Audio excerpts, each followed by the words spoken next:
Welcome, everyone. Welcome to our Let's Talk NMD, Let's Talk Neuromuscular Disorders webinar. This one is on stem cell therapies for neuromuscular disorders. We're pleased to have Dr. Natasha Chang and Dr. Jim Dowling here to present on this topic. Dr. Chang is an assistant professor in the Department of Biochemistry at McGill University. She obtained her PhD with Dr. Gordon Shore at McGill University, studying BCL2 family proteins and their role in regulating the cell survival autophagy pathway. Dr. Chang performed her postdoctoral training in the laboratory of Dr. Michael Rudnicki at the Sprott Center for Stem Cell Research at the Ottawa Hospital Research Institute. Her research program at McGill University investigates the molecular regulation of muscle stem cell biology in healthy and degenerative contexts. And today she'll be presenting on telling us more about stem cell therapies, and then we'll move it over to Dr. Dowling to speak to us more about the clinical aspects of this in terms of boys with Duchenne or other neuromuscular conditions as well. Over to you, Dr. Chang. Thank you very much, Homira, and I'm very happy to be here today to discuss what I think is a very important topic. So I thought that I would start off with an overview about what are stem cells. So really, stem cells are a very specialized type of cell that has two important properties. So one, they're able to make more stem cells. And so that's more of these cells that are like themselves. And we call this property the ability of stem cells to undergo what's called self-renewal to make more stem cells. But then they have the second property, which is to become other specialized cell types that make up our tissues, such as the pancreas, the muscle, brain, blood, and intestine. And we call this process differentiation. And when talking about stem cells, there's really three types of stem cells. So there's the embryonic stem cells, and these are the cells in the early embryo that are the most versatile type of stem cell. And so these are really the building blocks of life that develop into all the cells of the developing fetus. And then there's what we also call adult stem cells, which are stem cells that reside in our bodies, in developed tissues. And these stem cells are more restricted in terms of what types of specialized cells that they can make. So for example, hematopoietic stem cells, which are found in the bone marrow, these are responsible for differentiating into cells for the blood system, so such as white blood cells, red blood cells, and platelets. But these hematopoietic stem cells are restricted to the blood. And so, for example, they won't make muscle or brain. Then there is this third type of stem cell called induced pluripotent stem cells. And these types of stem cells are engineered in the lab. So scientists have developed a way to take an adult cell, so for example, your skin cells, and then reprogram this cell to become a stem cell again. And these cells are pluripotent, meaning they now have the versatility to become other specialized types of cells, so similar to an embryonic stem cell. And so it's important to understand the differences between these different types of stem cells, and that the unique power of stem cells is to be able to perform these two properties that I described, so self-renewal and differentiation, because this is really important for tissue repair and regeneration. So the stem cell acts as a source for making the cells that are required for tissue repair. And then it will also replenish the stem cell pool to make sure that your body continues to have enough stem cells to support tissue repair throughout life. And so why are we as researchers so interested in stem cells? I've highlighted here the three main ways that we use stem cells in research and in medicine. And so one of the main reasons for studying stem cells is that it helps us to understand how diseases occur.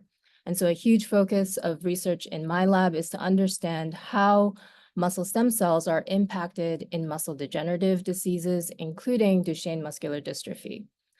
And so with our ability to now generate these induced pluripotent stem cells, we can now take skin biopsies from patients, reprogram these into induced pluripotent stem cells, and then differentiate these into becoming muscle stem cells. And now with these disease-specific muscle stem cells, we can ask, what can we learn from these patients about the disease? So along the same lines, we can also use these patient stem cells to test new drugs for safety and effectiveness. This is usually the first step in any kind of medical research, is to make sure that the drugs will have the desired effect in the disease cells and would not be toxic to any healthy cells. And then finally, stem cells can be used to replace the cells that are affected by disease.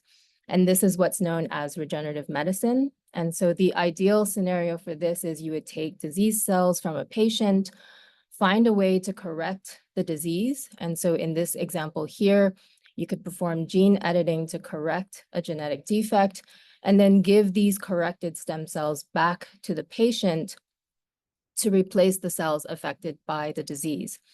But keep in mind that although this sounds really straightforward conceptually, in practice, this is much more complicated and not easy to execute.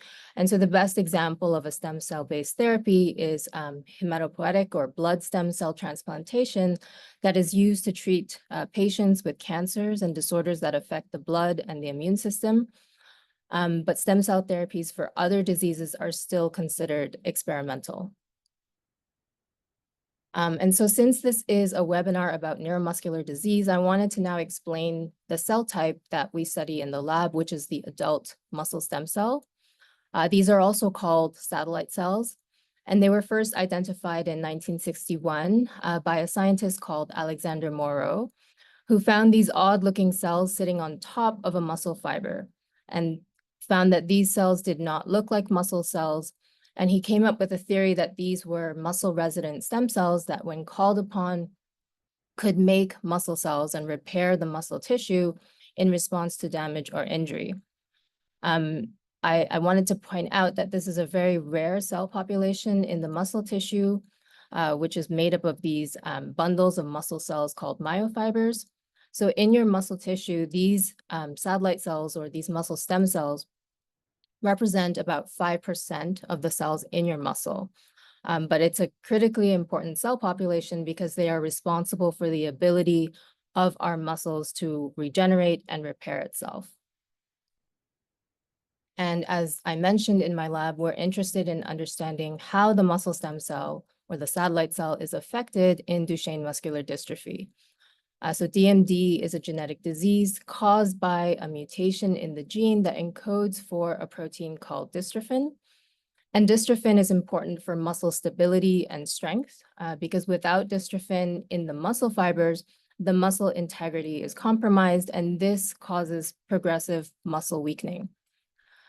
Dystrophin is also important for the muscle stem cell, and about 10 years ago, it was discovered that when muscle stem cells don't have dystrophin, they cannot perform differentiation properly, and this affects their ability to repair the muscle.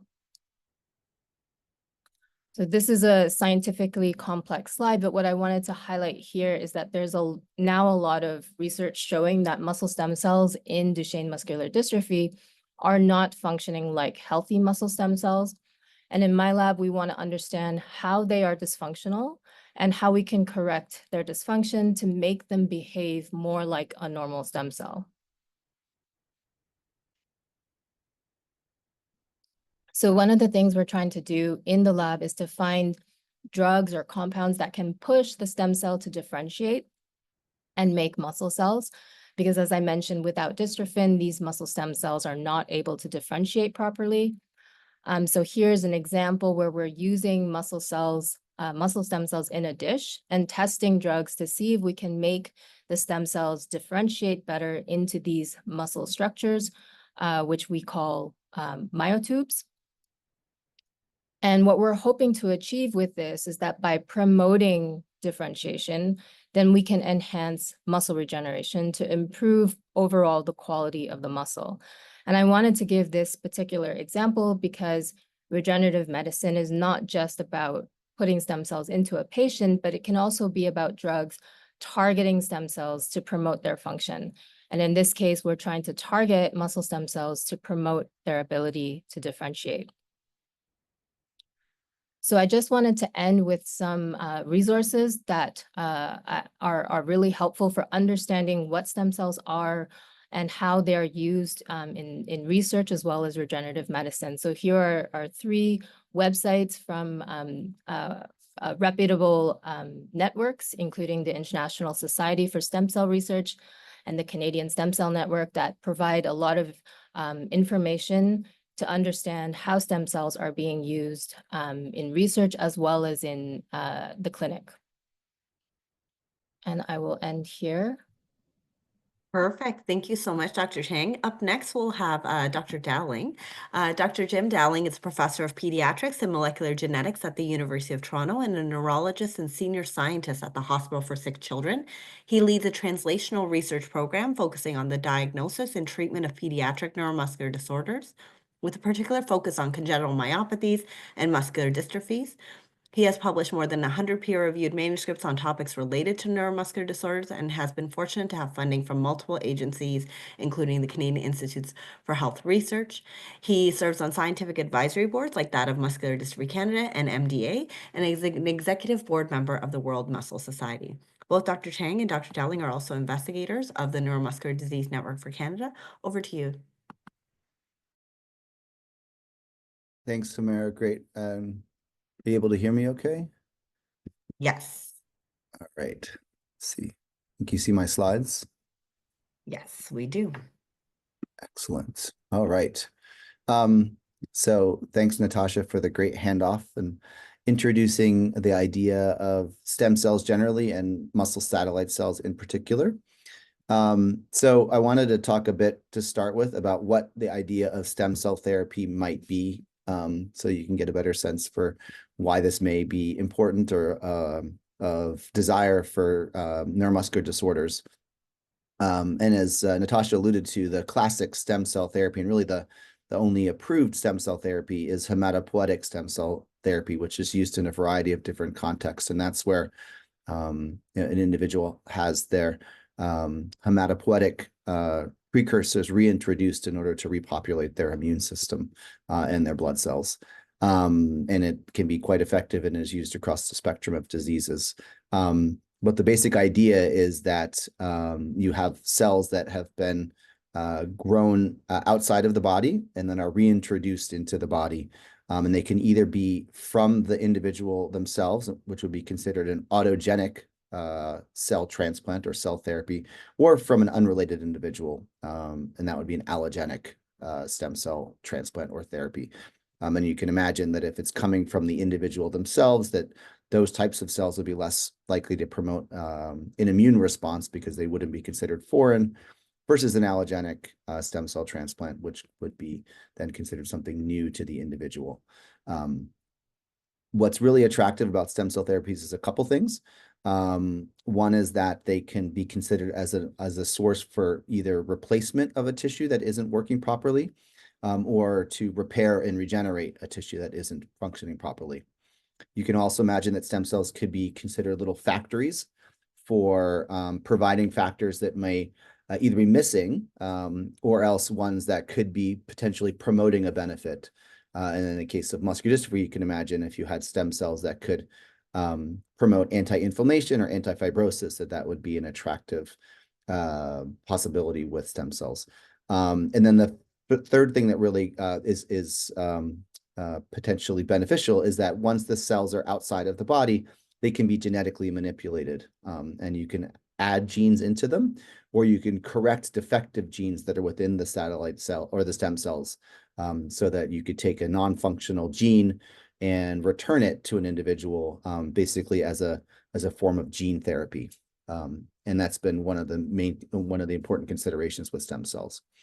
And so these are all the possibility. And so because of that, you can imagine there's really great hope that this could be an amazing therapeutic strategy, because you could imagine, for example, if you could take an individual's stem cells and say an individual with Duchenne muscular dystrophy, add back the dystrophin gene, and then or correct it using CRISPR-Cas9, for example, gene editing, and then give it back to the individual, and those stem cells went and repopulated the entire skeletal muscle of the individual, that would be a really impactful therapy.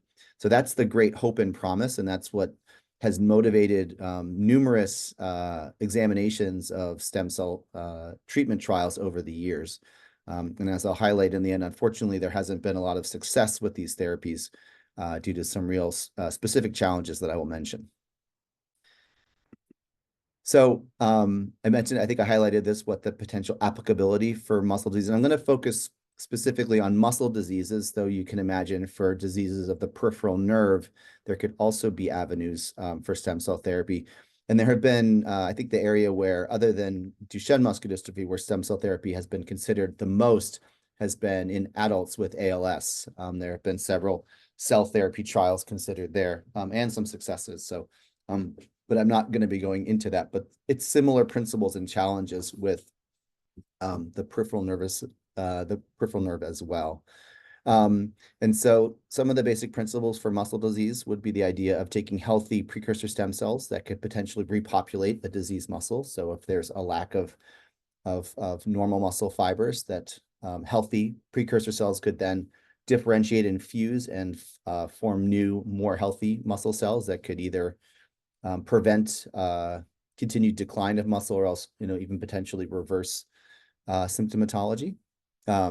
You can, as I mentioned, consider ideas where stem cell could be corrected genetically and then returned to the patient to repair or replace existing abnormal muscle. And then really the idea that the stem cells could provide factors locally to muscle to help with repair and regeneration. So one of the important things to consider, and there's been a huge amount of research that has been done to look into this, is what the source material would be. So obviously, it would seem to make sense that the best thing to do would be to somehow make the precursor myoblasts in a cell culture dish, do whatever manipulations would be needed, either like a gene therapy or a CRISPR correction, if that was the desired thing, and then reintroduce those myoblasts back to the individual. And the first myoblast transplant trials were, I think, in the 90s. So this has been something that's been considered for years and years.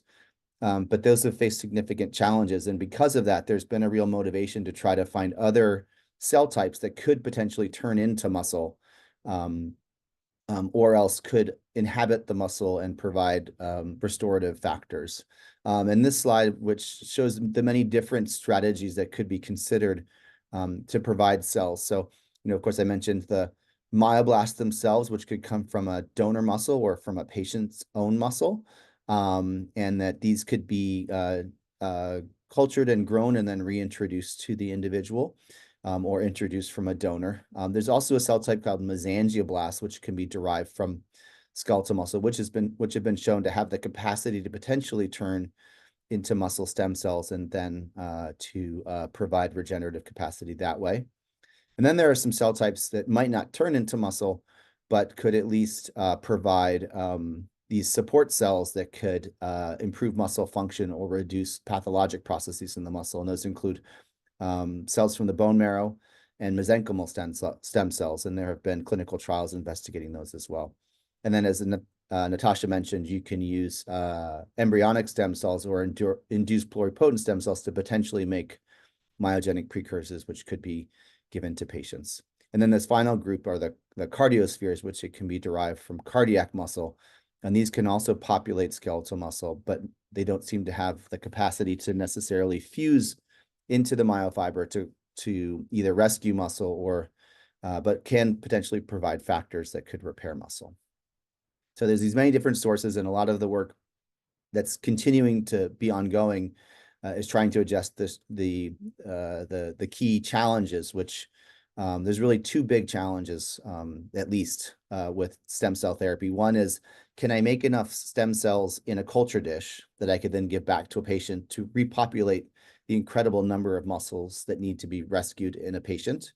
And how do I, if I could do that and maintain those cells in a way that still enables them to provide that stem cell function in a muscle and then eventually differentiate and fuse with the muscle, can I get them actually to all the muscles, or how would I deliver them? So there's the question of the capacity to make them and then the ability to deliver them back to muscle. And those have been challenges really that still are faced by researchers today. And this just highlights that a little bit, the idea that you would get potentially muscle stem cells either from a healthy donor muscle or from a patient's muscle. and grow them in culture. And if you just do the standard growth metrics that are done to identify to grow muscle satellite cells and then propagate them in a culture dish, those have led to very poor engraftment and transplantation. And so there's been a lot of effort to try to make a more supportive environment for these cells in the culture dish to enable expansion and also the maintenance of their stemness, so that then when they're given to a patient, they are able to engraft and make new myofibers or fuse to the existing myofibers.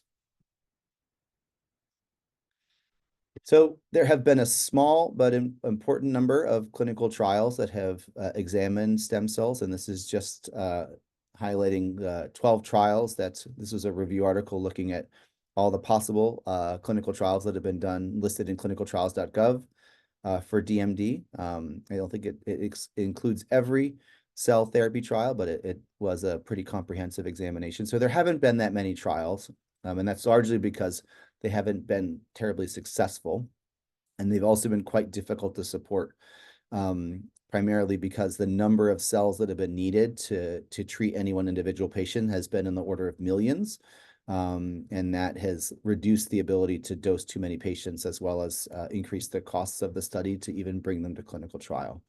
But these are the types of cells that have been trialed.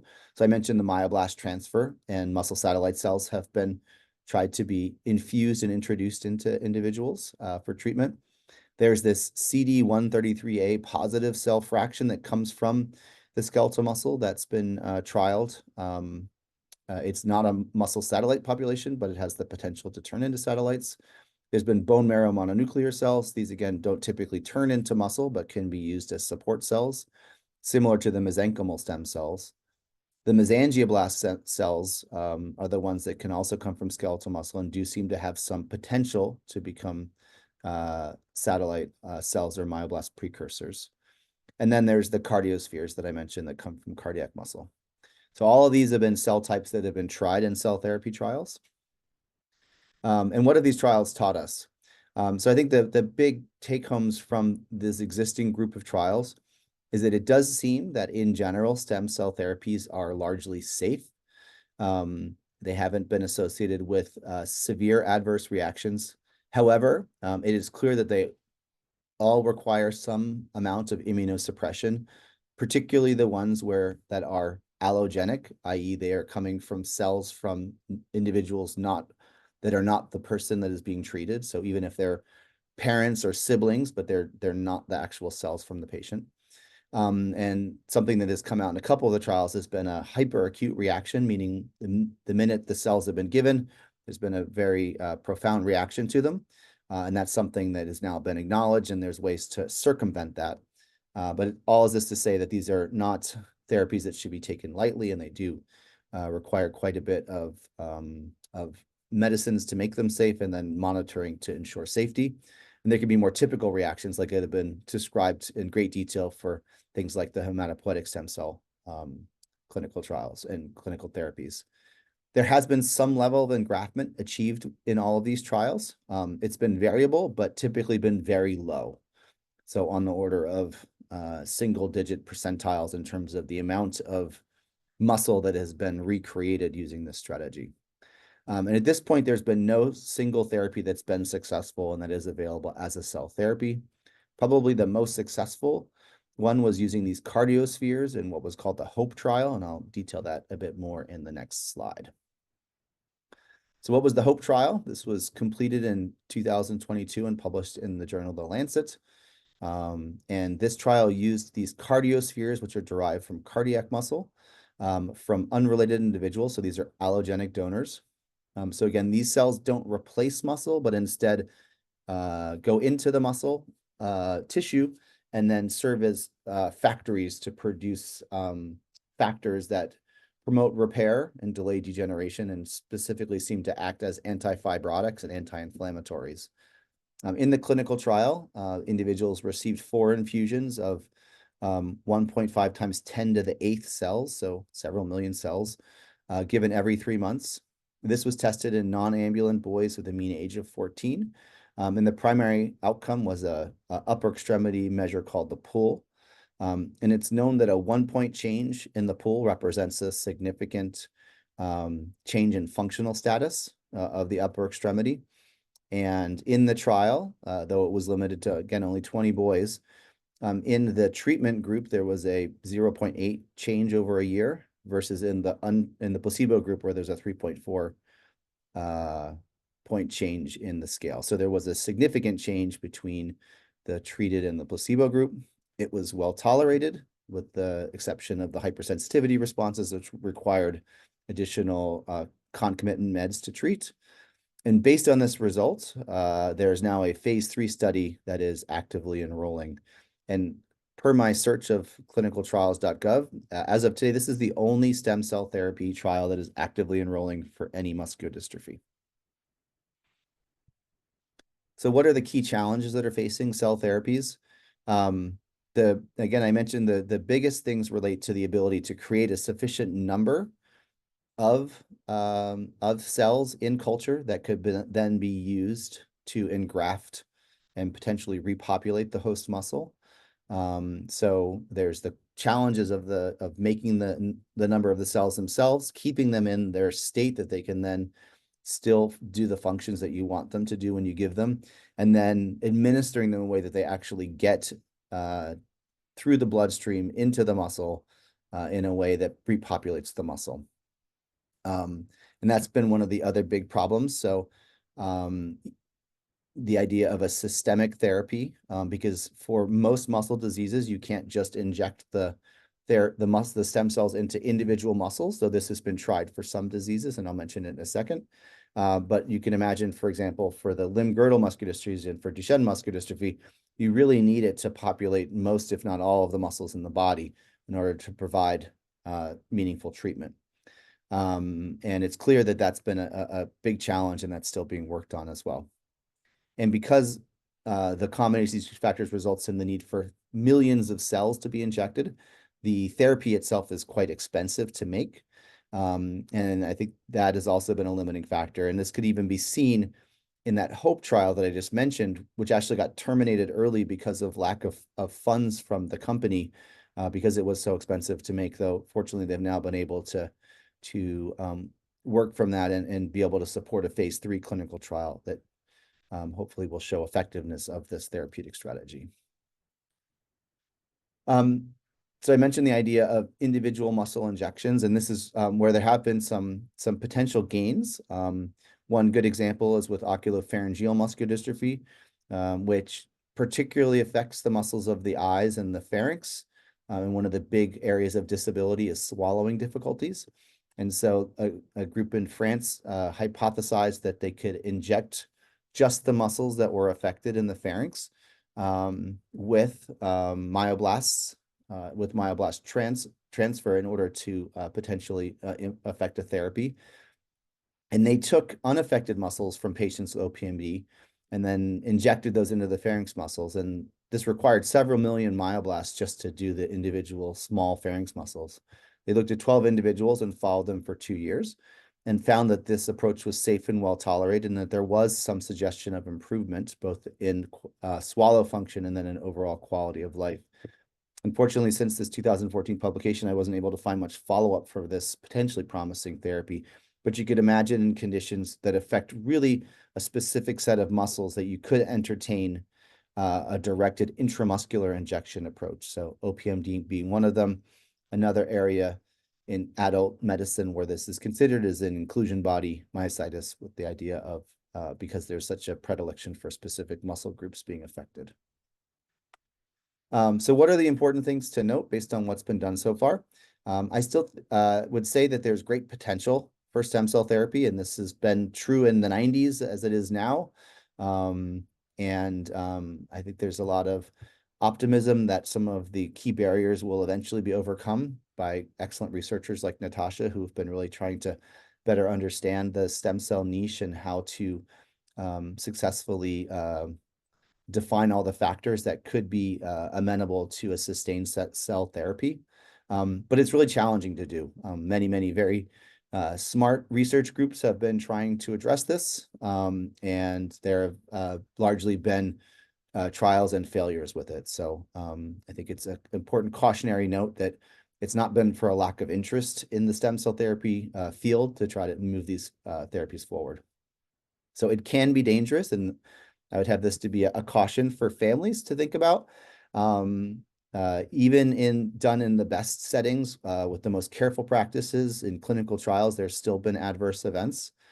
And so given that so far there's been very little success, one always has to think about the most important other factor, which is safety. And therefore, it's really strongly recommended that one not only consider stem cell therapies through a really verified clinical trial. If you have questions about potential clinical trials, there's resources from MDC and NMD4C that can help you understand what might be a feasible clinical trial and if something would be safe to consider. And I could speak on behalf of my own patients and probably for our physician community. We're always very happy to talk about what could be a safe potential therapy, even if there's no understanding yet of effectiveness. But it's important to know that these are not easy things to make.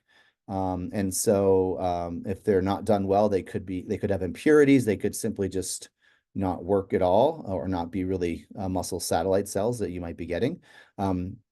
For sure, there's going to be some immune response, and that has to be taken care of. And the medicines that address immune response also have their own side effects, so shouldn't be considered lightly. And so the overall, I would say, is that there's a lot of optimism and promise related to stem cell therapy, but at this point, there still are innovations that need to be made in order to make this a therapy that could be brought more meaningfully to patients. And I just want to conclude with one additional slide. I'm not going to talk much depth about this, but Natasha did mention the idea that there are therapies that are not cell therapies, but that instead attack or address the stem cells themselves. So they are therapies that hope to improve the function of muscle satellite cells. And there are several drugs that have been looked at preclinically in mouse or other models that seem to be potentially effective at overcoming the defects in the muscle satellite cells, either to improve their maintenance and or to enable their ability to better differentiate and fuse and make more functional muscle. And so I would look out for these therapies. I think, are going to be coming soon to a clinical trial near you, and have some hope for any diseases of the muscle that involve abnormalities in the satellite cell compartment. And Natasha pointed out what's been found in DMD, but DMD is not alone in terms of having been shown to have satellite cell dysfunction. And there's a whole group of disorders where the satellite cells don't function normally, and those would all be amenable to these types of drugs. So that's my last slide, and I thank you for your attention. And I think I'll hand it back to Homera for the next phase of things. Wonderful. We've already started to receive some questions, so maybe I can go ahead with the first one, which is, how do you know whether cells have successfully grafted? Is that typically done with a biopsy? So for sure in the clinical trials, that's how that's been measured. And also in the preclinical studies, one looks to see how much of the muscle now includes the cells that were given. In a lot of the preclinical experiments, you can label the stem cells that you give, so you can really get a good idea of how well they engraft them. You can give them something that makes them glow green, or have another marker that distinguishes them from the source muscle, the donor muscle, that can look differently. So that's one of the ways. I don't know, Natasha, if you have additional comments on that. Yeah, so you can mark these cells with a green fluorescent protein, for example, to be able to see whether or not the cell has engrafted. But when in fundamental research, when we talk about engraftment, we're really looking for two things. We're looking for whether or not the stem cell will engraft as a stem cell, so repopulate that stem cell population. The other thing is, will they then contribute to the tissue itself? So can they make muscle? So we're looking for those two properties all the time, the self-renewing property of the stem cell and the ability to now contribute to the muscle tissue, the differentiation part. And so both of those things have value. It depends on achieving a balance between the two. Yeah, and in a patient, you wouldn't give something that has this green fluorescent protein, but there would be other ways to distinguish them from the host muscle to know that you've gotten successful engraftment. Another question that just popped up for us here, which is, can stem cell therapy potentially, in theory, be effective on already atrophied muscle? So I would think the answer would be yes. It probably creates an additional challenge if the goal is to have a stem cell that will then ultimately fuse with the existing muscle to create more muscle or to create a healthier muscle, that there would be a limit in terms of how much that can happen. The other challenge will be that often when muscle is atrophied, the muscle tissue itself is then replaced either with fat or fibrotic tissue, and that would limit the space in which new muscle can grow. So I think that there probably is there is potential, but it might be less than in a muscle that didn't have fat and fibrosis in it already. Dr. Telling, I know you had a cautionary note, but actually a number of questions that we received ahead of today's webinar was around receiving stem cell therapy for Duchenne in countries and cities outside of Canada. So particularly mentioning Los Cabos and Dubai. How can parents navigate those types of decisions with their pediatric neurologists? How would you suggest that?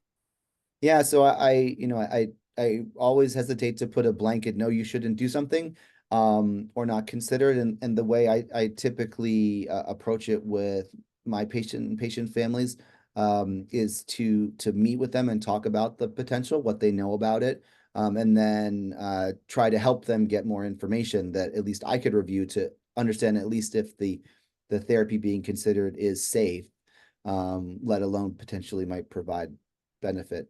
There's certainly been some, I don't know if I would use the unfortunate, but there's been examples that I'm aware of where some of these facilities are really just taking advantage of patients and families to make money with products that really have very little potential for benefit. And I think I'm always a little hesitant for things that are outside of places that have the typical safe standards for therapies, because then you introduce not only the variable of getting something that wouldn't help, but really something that could do harm.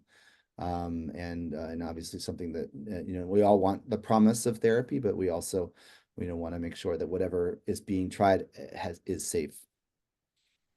The next question is, what vector is used to hold these stem cells? So thinking of AAV9, which is a one-time use in gene therapies, how does that relate to stem cells?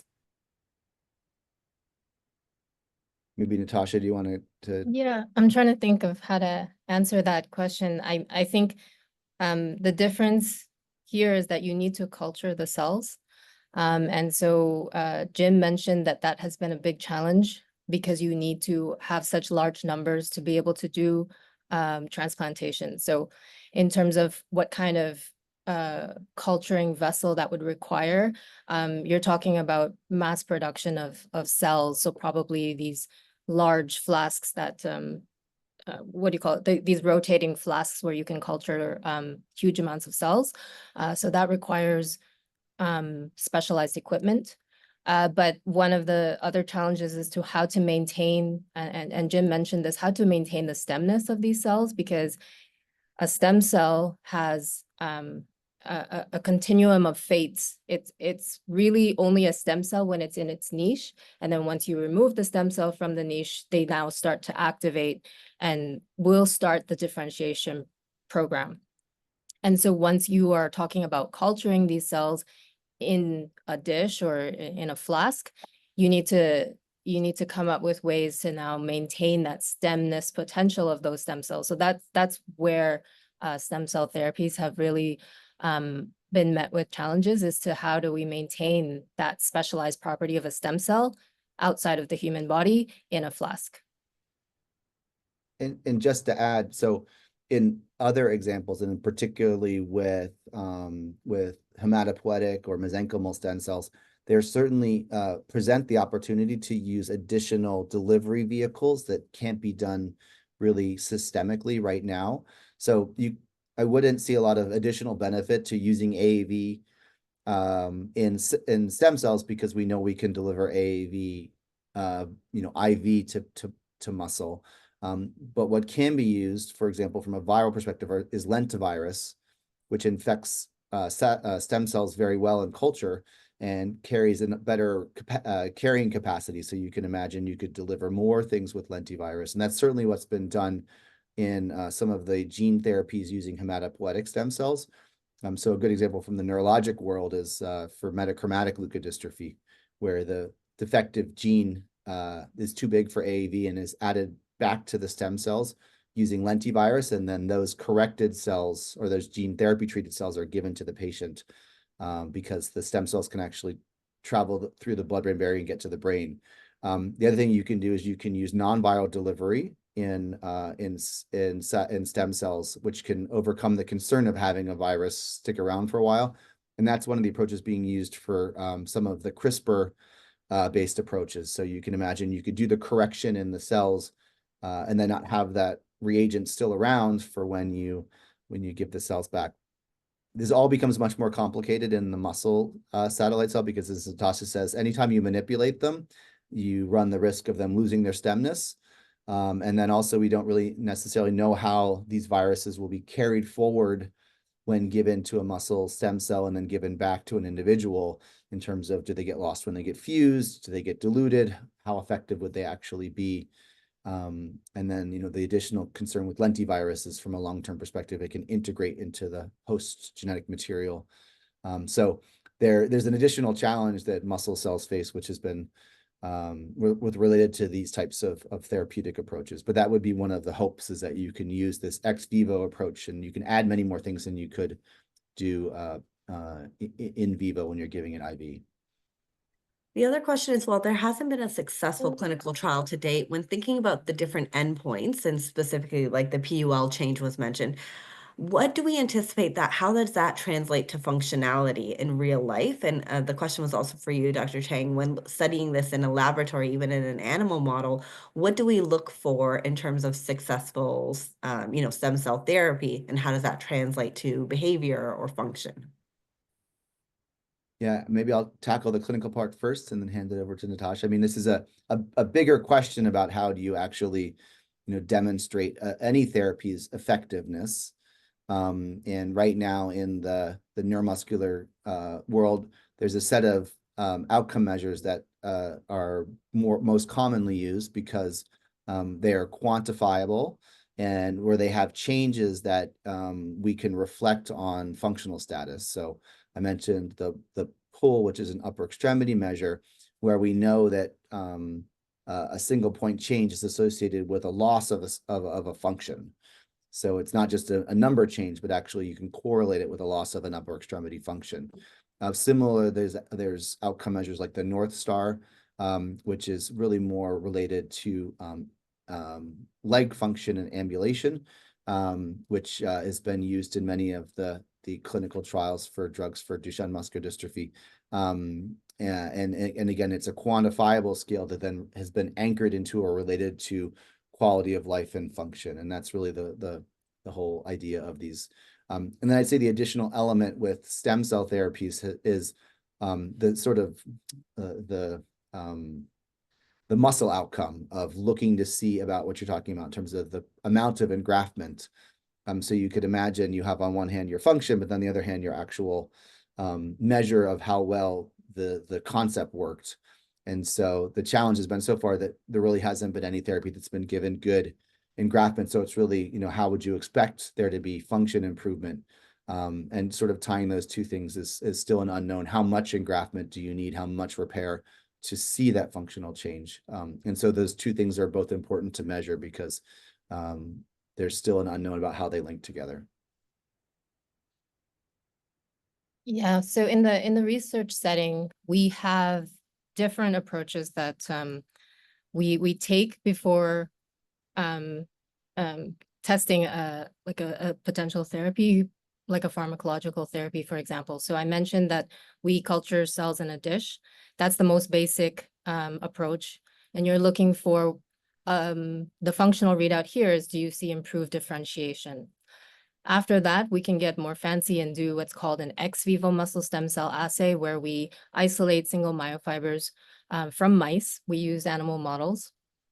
And when we take out these single myofibers, what we get is that we have the stem cells still sitting on top of that myofiber. So it maintains that stem cell with their niche interaction. So we can test the therapy on these myofibers and ask what happens to the stem cell when it's still on its niche. Do we get better stem cell proliferation? Do we get better differentiation? Do we still get self-renewal? We can ask those types of questions. And then the next level up would be then to test it in an animal model. And in my lab, we use Duchenne muscular dystrophy mouse models. And so for here, what we're doing is we're looking for whether or not our therapy, how that affects the stem cell population within the muscle. And so we're looking for, again, can we see improved differentiation? Do we see better muscle formation? Do we see better muscle regeneration with these therapies? And we can assess that using histological assays and tissue staining. And then the next level would be, do we see muscle functional improvement? And that we can also assess using physiological assessments. So those are the sort of the different levels of can we test, how do we test this preclinically?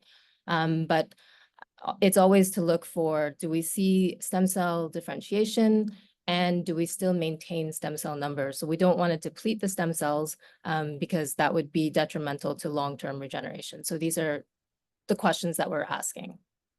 That's great.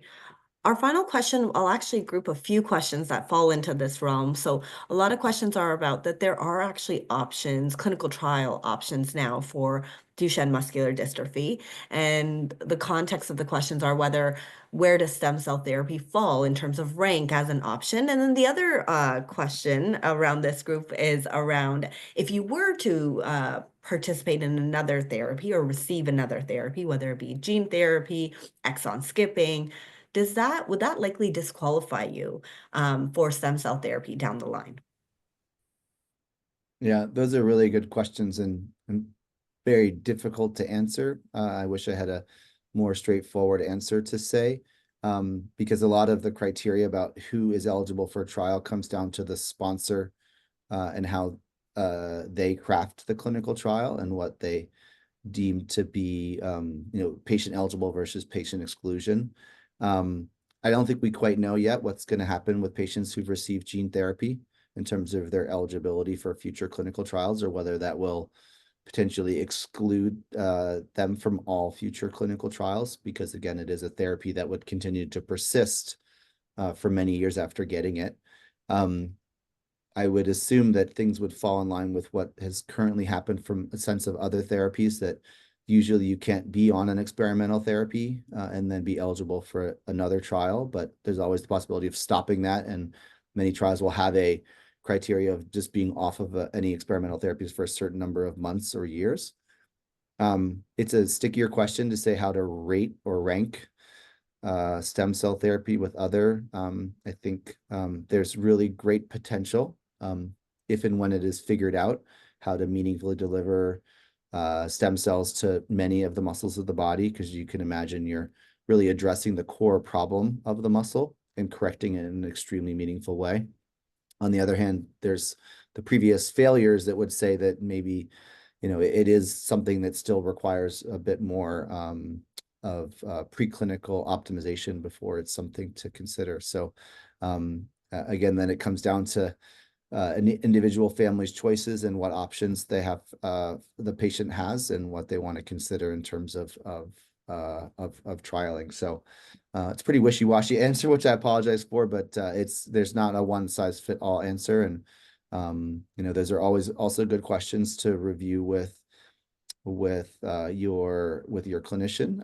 And there's great resources at MDC and also through NMD4C that can help families navigate the landscape of clinical trials and what might be most applicable for any given individual or family's needs and wants. That's excellent. I mean, this is exactly the intention of today's webinar. We know it's not very straightforward. There's emerging evidence, but it is something that families, patients with different neuromuscular conditions are looking at, considering, trying to evaluate the emerging evidence, whether it's coming out of a laboratory or a clinical trial. So this has been really helpful. Thank you both for your time today. Thank you everyone for sending these questions in. If you have any questions, please reach out to research@muscle.ca. As Dr. Dowling mentioned, we might have resources here at MDC or NMD4C and can work with our clinical and academic research partners to get you the answers. So thank you all so much. Wishing you all a good rest of your day.